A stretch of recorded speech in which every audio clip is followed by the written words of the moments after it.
Laura Eubanks of Design for Serenity with your succulent tip of the day. And we are visiting an installation that was installed about 1.5 years ago in Coronado at the shores. I did come back 6 months in to do a maintenance. I haven't been here for about 1 year. Let's see how things are progressing. Now, this is very, very, very coastal. The ocean is literally about a block away. It is quite shady because of this big ficus tree right here. So I think dappled sunlight is pretty much all this gets. So I chose some things that I knew would thrive without a whole lot of sun. We've got the beautiful crassulas, the ovada, and the argentea. This is an agave blue glow. Look at how these aeoniums, the sunburst, and these are called aeonium silk.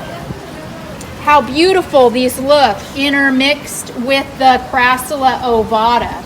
Just spectacular. I have tradescantia, which I will be lacing out because I won't be here for another 6 months, and if I let this ride, by the time I come back, it'll be out to here. So I will gently give this a haircut. We have agave bracteosa. This is an agave that does like the shade, and it is very, very happy there. Surprisingly, look at the barrel cactus. Barrel cactus is also thriving despite not getting a whole lot of sun.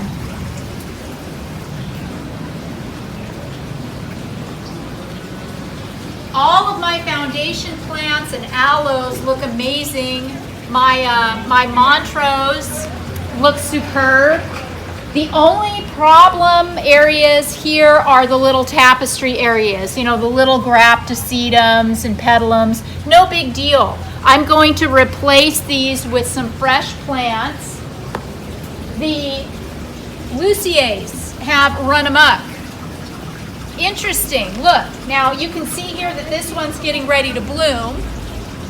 These guys aren't ready to bloom. They just are super leggy, which may have something to do with the low light, the fact that they aren't getting a whole lot of sun. So I am going to cut these off.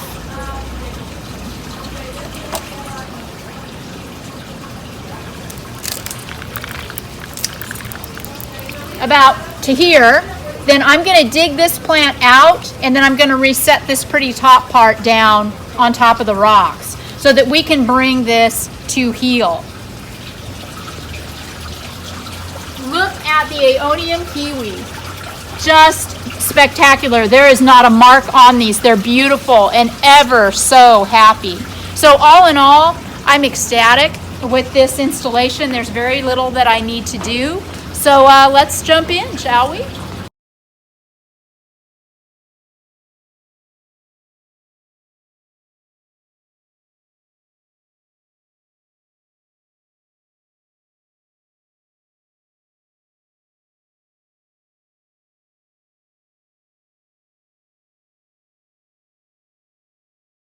So rather than physically dig all of these plants out, I decided to just cut off the stems because they had so much new baby growth at the base.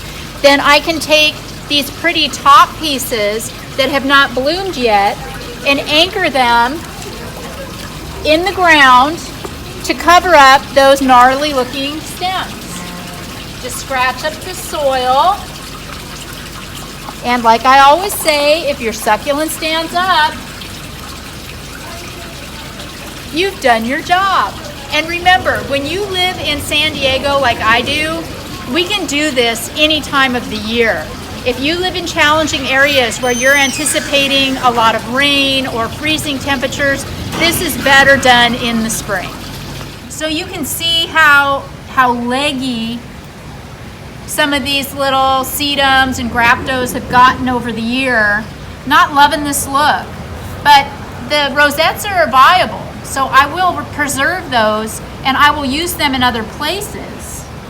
But I want to go ahead and pull all of this legginess out and reset a brand new plant.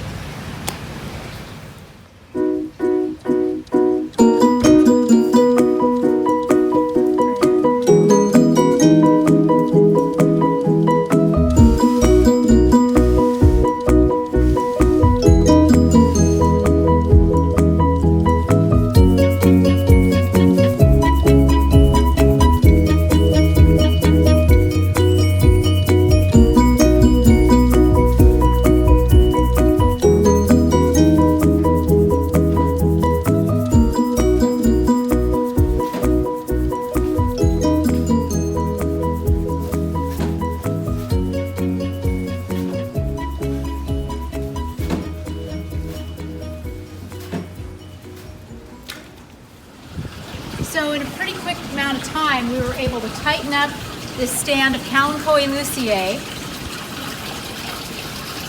We popped in a couple of new specimens here and here, and then took the little pieces and popped them in to fluff up that little presentation right there. I also added over here in the shade side, I added a little aloe hybrid. This euphorbia is doing great, and take a look at the agave quadricolor, throwing off all kinds of new babies. So who knew that this plant would do so well in the shade? So take it all in. Tradescantia, agave quadricolor, aloe hybrids, euphorbia, snowflakes, all love the shade. I did lace out the Tradescantia a little bit since I won't be here for another 6 months. But, you know, moved a few pebbles around. All in all, phenomenal. Didn't see any evidence of pest or disease or problem. This has been Laura Eubanks reporting from Coronado, California with your succulent tip of the day.